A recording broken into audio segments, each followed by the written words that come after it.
Hello and welcome to A Stitch in Time. Today is Tuesday, May 22nd, 2018, and this is episode 61. My name is Carol and I am known as Knits and Pearls on Ravelry. The show notes for this and every episode can be found on the blog and also in the episode thread in the Ravelry group. If you'd like to get in touch with me, you can do so via private message on Ravelry or by leaving me a comment on YouTube, and I'll do my best to get back to you in a timely manner. Hi everyone, thanks for joining me today. I can't believe a week's gone by since I last recorded. It's been a full week to say the least, and not a lot of knitting got done as I expected. We spent 4 days away from home up at our family's vacation property doing some beginning of the season work. So other than driving there and back, it didn't leave me a lot of time for knitting. But I do have a couple of finished projects to show you this week, so stay tuned for that. It is a lovely, lovely sunny day here in the Fraser Valley of British Columbia, Canada. Temperatures were supposed to get up to, I think, 26 or 27 degrees today, and it feels like it may be there now. It's a mixed blessing. Here in BC, there's been quite a bit of flooding due to a large snowpack that has melted quite quickly because of high temperatures. So some areas of BC have already experienced some flooding. Some other areas are bracing for possible flooding. The high runoff played some havoc, or wreaked some havoc up at our vacation property, and I'll show you some pictures and talk about that a little bit later too. So might as well get started. As I said, 2 finished projects this week. My first are my Magnolia socks. When I spoke to you last week, I think I just had the toe to do, or maybe about 4 or 5 more rows of patterning and then the toe to complete on the second sock. So it didn't take me too long to finish those up. So this, if you've been watching, you know, is the second sock in Helen Stewart's Handmade Sock Society, and we are anxiously awaiting the third pattern that comes out at the beginning of next month.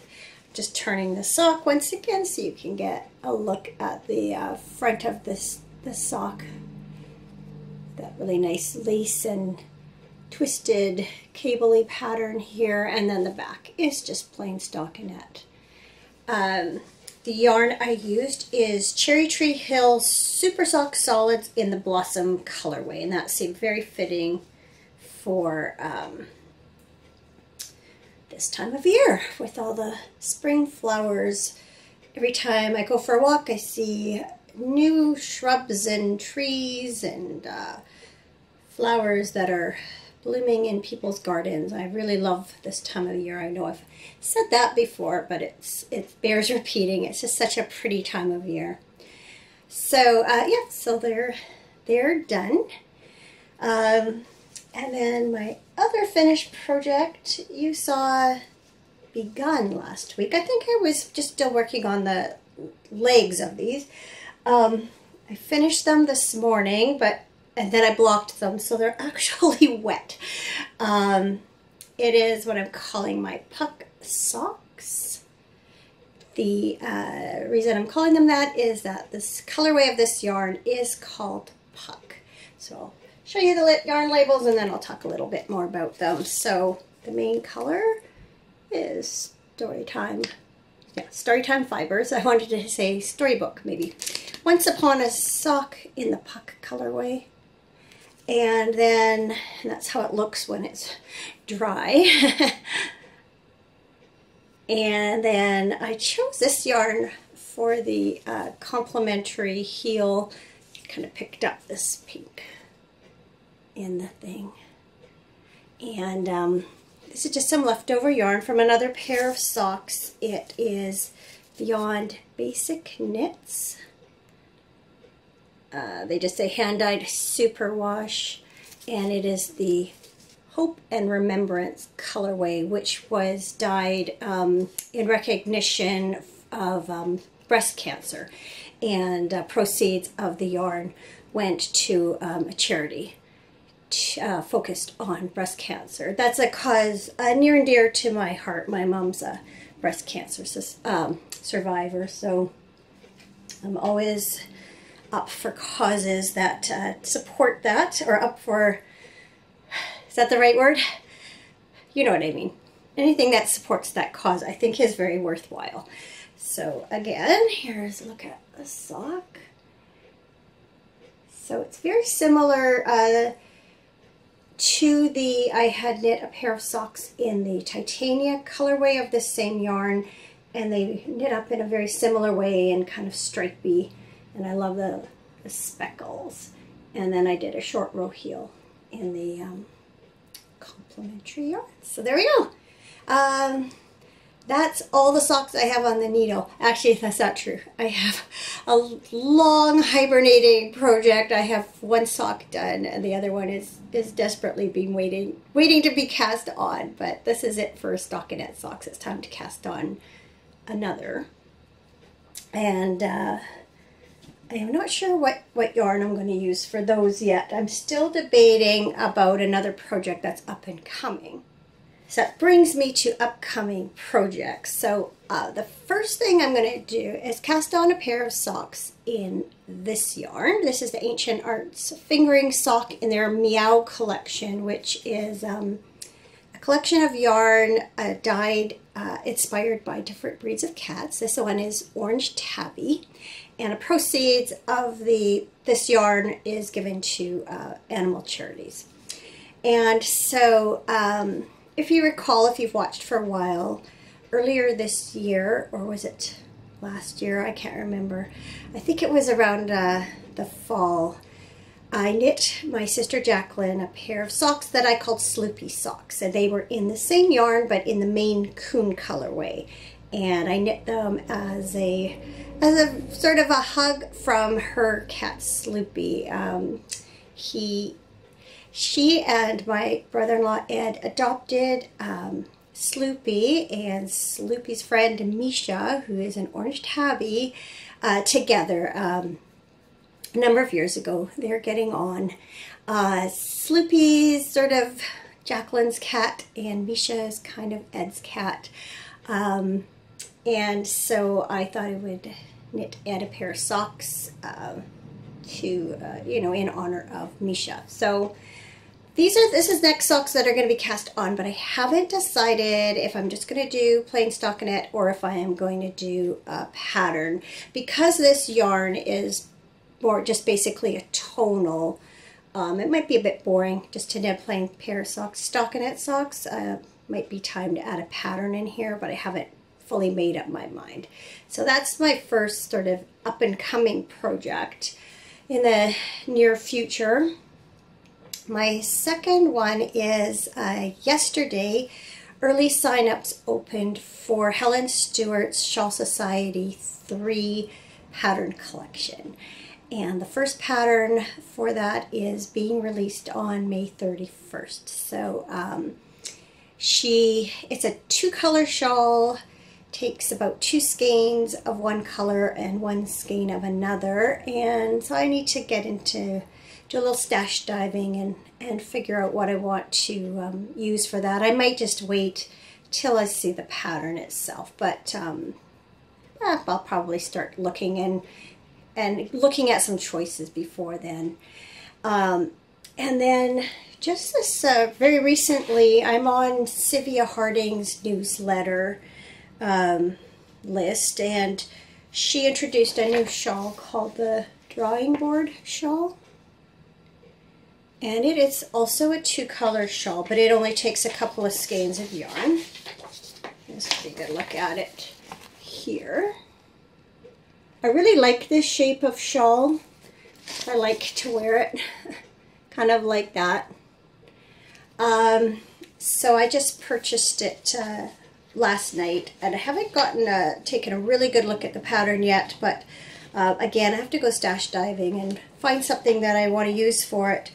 She's kind of designed it almost like a knit your own adventure, in that you can switch up where you knit the various stitch patterns as you go. So I'm looking forward to kind of diving into this a little bit more in detail and getting a sense of what yarn I want to use and whether I'll knit it the same way she has or whether I'll switch it up. It also can include some beads, so I'll also have to take a look at what I have in my stash for beads. I don't have that many, but I might have some on hand that would suit some yarn I have in hand. And anyway, those are the projects I'm giving thought to as I look ahead. Didn't get much reading done either this past week, but I'm on to the third Betsy Tacy book. Betsy Tacy Go Over the Big Hill. In this book, Betsy Tacy and their friend Tib are all 10 years old, and they're starting to be allowed to wander a little further afield from home, and this details some of the adventures that they get into along the way. So it's fun. Even though they're kids' books, it's kind of fun going back to the very beginning of the Betsy Tacy series and reading them again with kind of fresh eyes, because it's been quite a long time since I've read them, and enjoying those. Just gonna take a sip of tea here. It's about 1:45 in the afternoon now. I wasn't sure that I was going to record today, but I didn't know if our friend who's building our deck was going to show up or not. He's not always the best communicator. And when he hadn't come by lunchtime, I figured I was good to go, because, I will be right back. There's the phone. Okay, so where was I? I think I was just saying that our friend didn't come today to work on the deck. And so I thought it would be a good time to podcast. So he's finished pouring all the footings, and the next step he needs wood for, and that is being delivered tomorrow morning. We went and ordered it Thursday night and set up delivery for tomorrow. So that was actually just my husband phoning to give me details about the delivery time. And so once the wood's here, then the next steps can be taken. So pretty excited about that prospect of seeing it progress. So the rest of what I have to talk about involves what we did this past weekend. If the lighting looks a little different, it's because I'm recording this segment a little bit after what you've just seen. In any case, my husband and I, my sister Jacqueline and her husband Ed, who had flown out from Toronto, my brother-in-law Doug, our older son Matt, my cousin and his wife, and my mom, we all congregated at the cabin this weekend to get it ready for spring opening. So as I mentioned, we've had high water in BC this past few weeks, and we could really see how high the Fraser River and the Thompson River were on our drive up. There's a section of the Thompson River where there's a really big rock that sticks out of the river. And we use that to gauge just how high the river is every time we go up and down. So here's a picture of that section of the river that was taken a couple of years ago in January. So you can see in the forefront there is a very large rock that's in the river itself. Well, here's a picture of that same section of river this past weekend. You'll notice there is no rock showing at all. That little swell in the center of the picture is the big rock. So that gives you an idea of just how high the Thompson River is at this moment. I should say that the rivers have gone down slightly since last week, but there's still potential for flooding. It really depends on how hot it gets, how much more of the snowpack melts, and how quickly. It depends on if we get any rain. So we're not out of the woods yet, but it was reassuring to see the Fraser River, which is the river that runs past where I live, has gone down slightly. There are several properties outside of the diking system that have been evacuated, and others are in evacuation alert. But as it stands now, the areas inside the dike do not appear to be in any imminent danger. The river would have to rise about another 2.5 meters, which is about 7.5 feet, in order for it to flood the city. So that's quite a bit. It would have to go up. So cross fingers. In any case, so we most of us arrived Friday afternoon at the cabin, and kind of assessed what shape things are in. So I had a couple of different cousins that were out at the property last weekend. Well, a week ago. Not this last weekend, the one before it. And both had sent photos of a couple of trees that were down across the creek where our water pipes need to be connected. And also one of a footbridge. And one of our footbridges, we have a couple. And the bank was eroding quite a bit at one end of this one footbridge. And so we knew it wouldn't be safe to walk on. Well, the sight that met our eyes was that the bank had given way at the end of the footbridge. The water had completely undermined it, and one end of the bridge was in the water.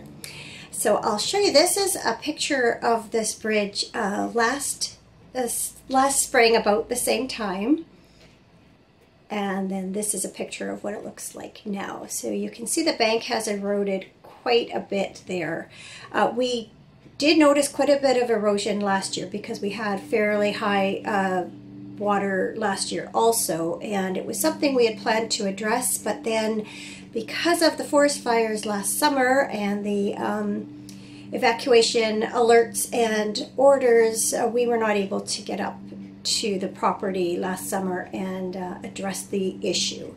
So definitely something that we really have to take care of before we lose any more of our creek bank.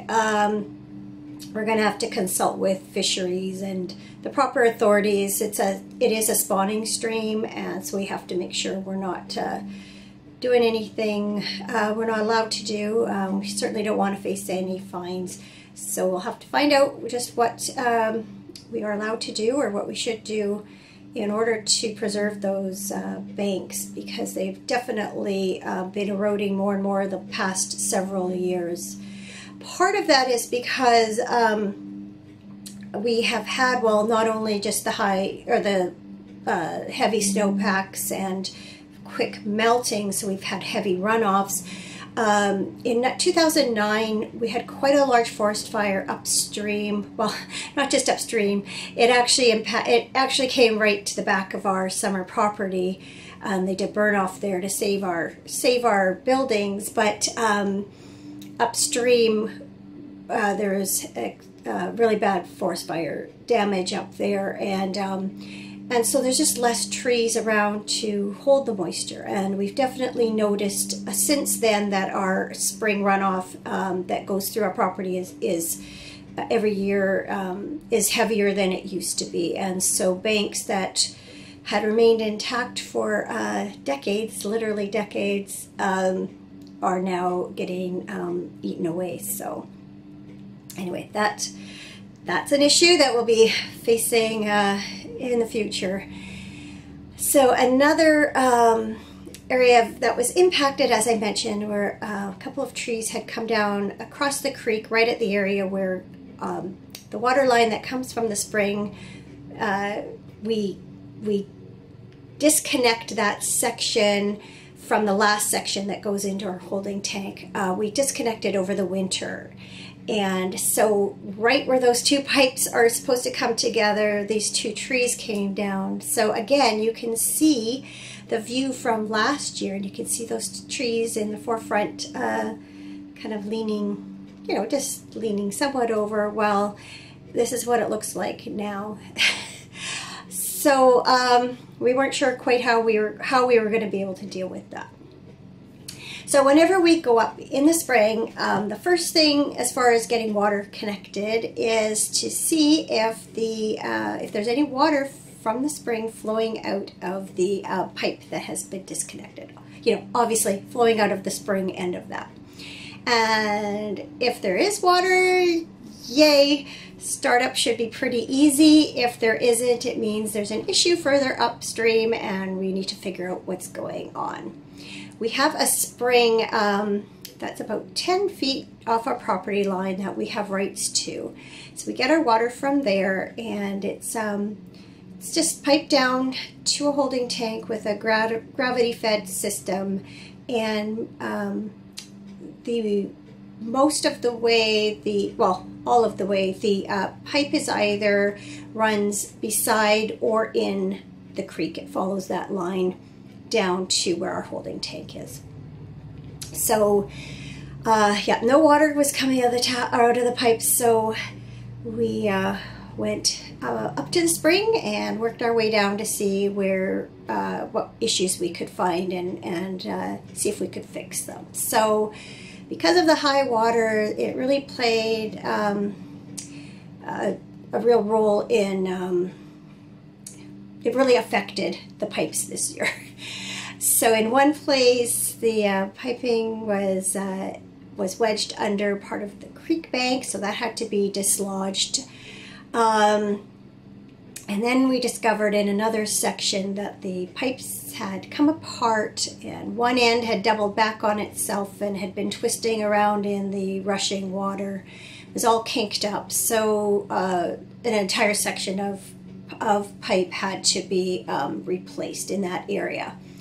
And that took quite a while, and we had to wait for some parts too, some clamps to come from adjacent town. Our cousin who lives in that town was coming down to visit us on Saturday, and so she had said, if you guys need anything, let me know and I can get them for you and bring them down. So she did come about lunchtime Saturday with the clamps that were needed, and so that section of pipe got fixed, and then it was time to tackle the area where the trees had come down, and that actually turned out to be much easier than anyone had expected. And so we joined a new piece of pipe in there, and by late Saturday we had water flowing into the tank. So that was a huge victory.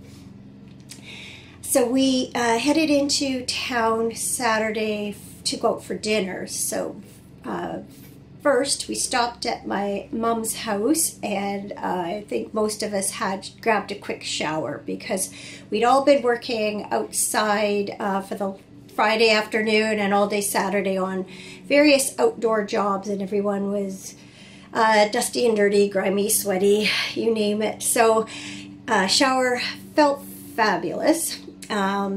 Up to that point, we'd been managing with some bottled water for drinking, and we had brought some water in from town to use for cooking and washing dishes and washing ourselves. But a true shower felt great. So when we came back Saturday after dinner, we turned on, the tank was full, and so we turned on the pump and turned on the water into our cabin and into my cousin's cabin. So that was a great way to end Saturday. Just felt like we all had a real sense of accomplishment from the various jobs we'd been doing, and it just felt great to have water flowing, indoor plumbing. You don't realize how much you miss it till you don't have it, and it's such a luxury to not have to go out to the outhouse at 3 o'clock in the morning. Ask me how I know. And so nice just to turn on the tap, have drinking water, and a easy way to wash up, etc.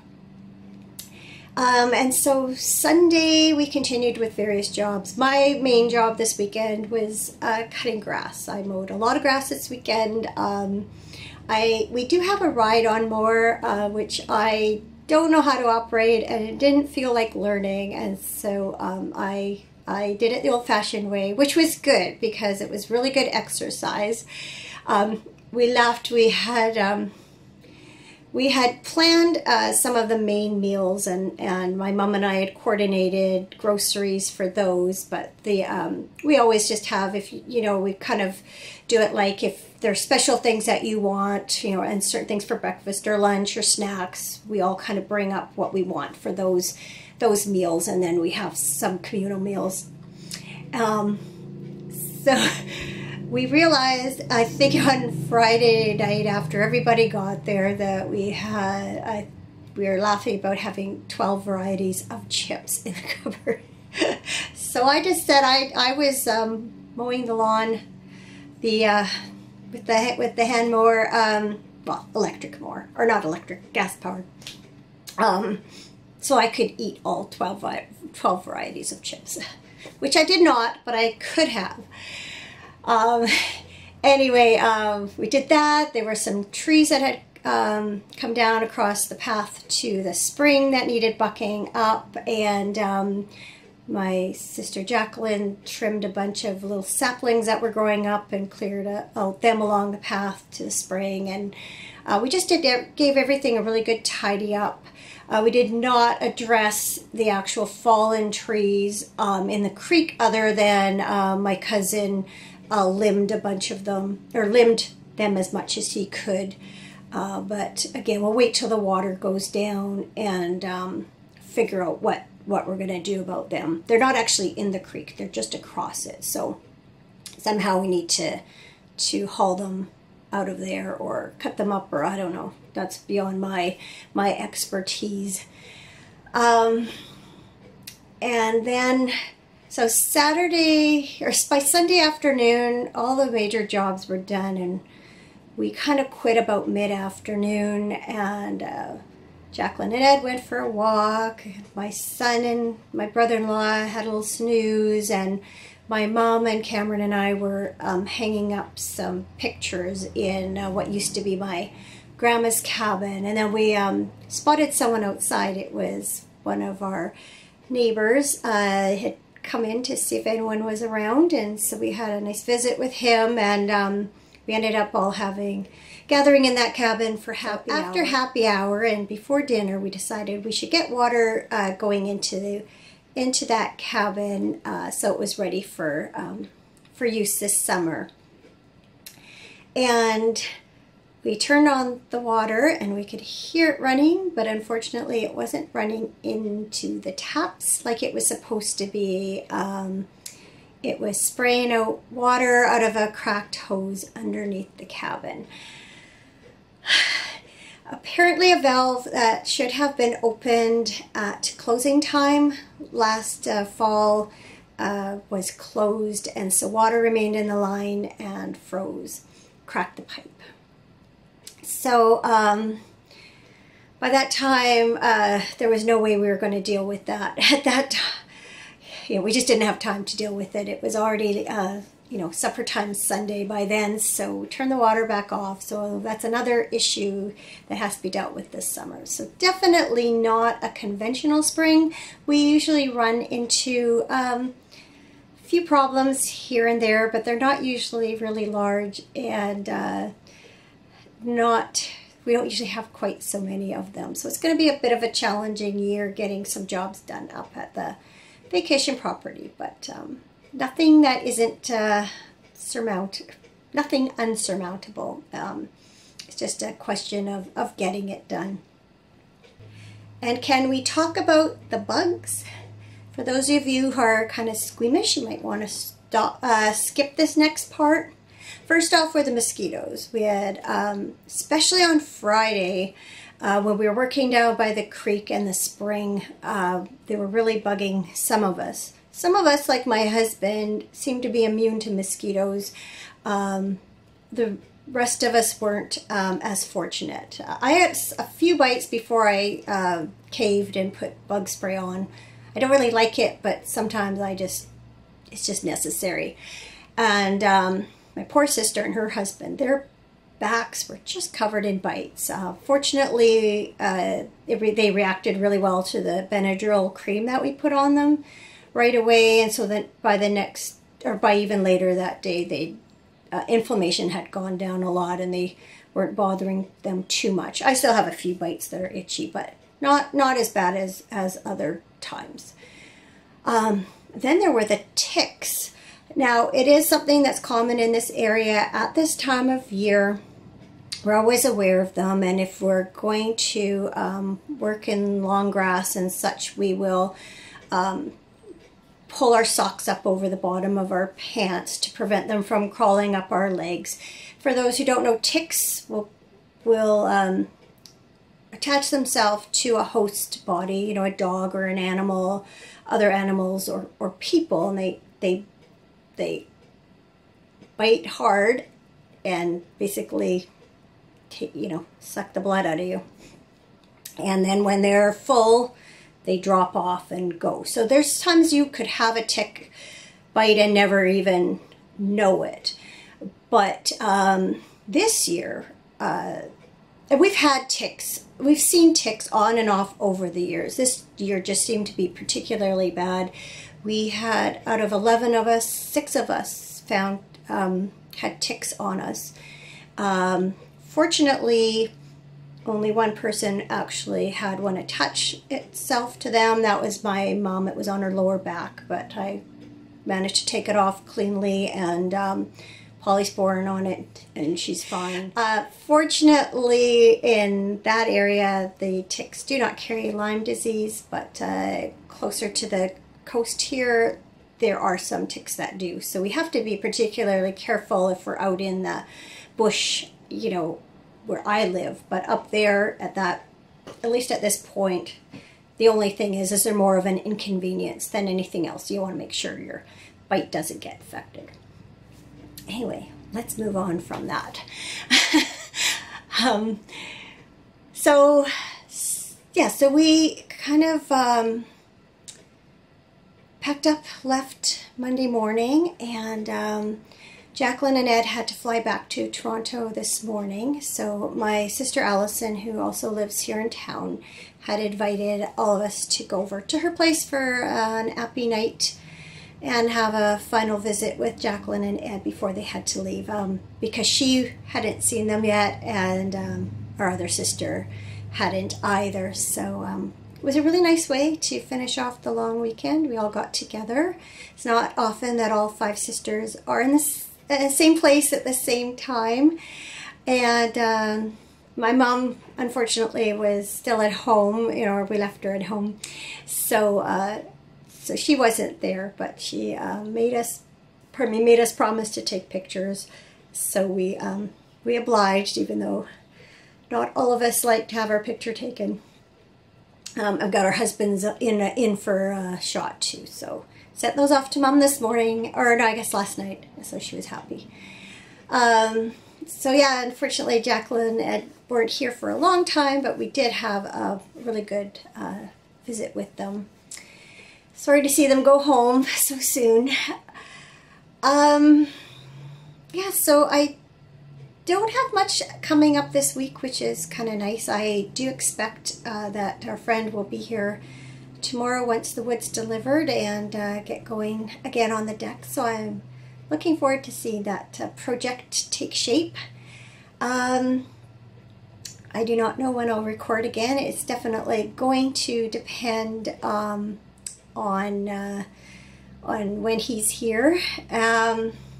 You'll notice I'm back in my usual space this week, but there may be other impromptu podcasts ahead. But I will do what I can to try and get one out a week, because I do like to keep up with that schedule. Otherwise it gets feels like there's way too much to talk about when if you leave it for a couple of weeks.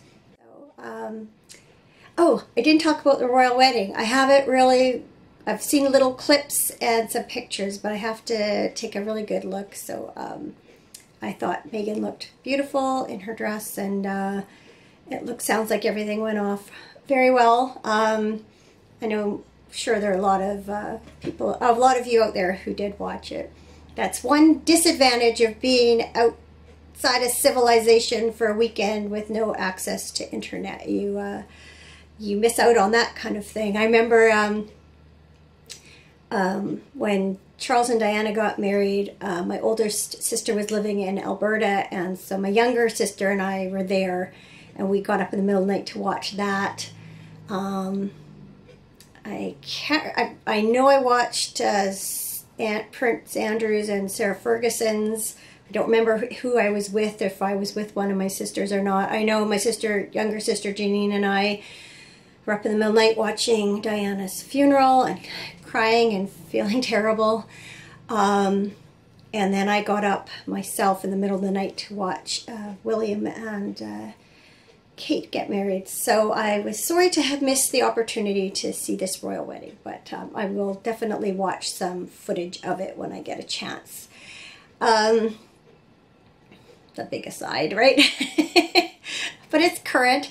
Other than that, I am so tuned out of current news events between, by the time we got home last night, I wasn't watching any news, that's for sure, and I've been doing laundry all day and puttering here, putting things away and stuff. So I'm totally, if something major happened in the news that I didn't hear about, I'm clueless. I'm sure I'll catch up over the next day or two.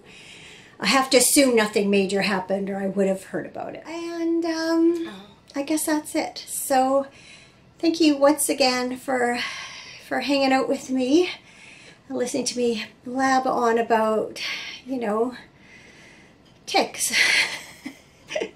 Who knew? It wasn't something I necessarily planned to talk about, but there you go. That was part of the experience this weekend. So I believe Memorial Day weekend is coming up for the United States next weekend. So I hope all of you have a good long weekend then. All of you neighbors to the south. Yeah, I guess that's it. So I'm wishing you a lovely week ahead, and I will talk to you soon. Bye.